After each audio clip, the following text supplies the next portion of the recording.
Hello, welcome to Do It Yourself channel. Today I will show you how remove icons from our lock screen in Samsung S22.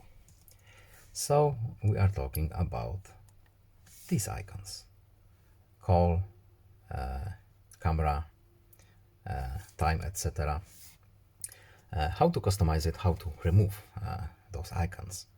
We need to go to settings, then lock screen, and here we have our options. So we need to go to lock screen, and now we can, wherever we have this little red minus, we can just remove it,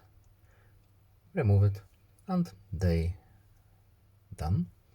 And now when we go to our lock screen, as you can see, they are gone.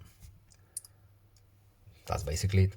I hope this video was helpful to you. Please leave a like and subscribe. Have a nice day and see you in the next video. Goodbye.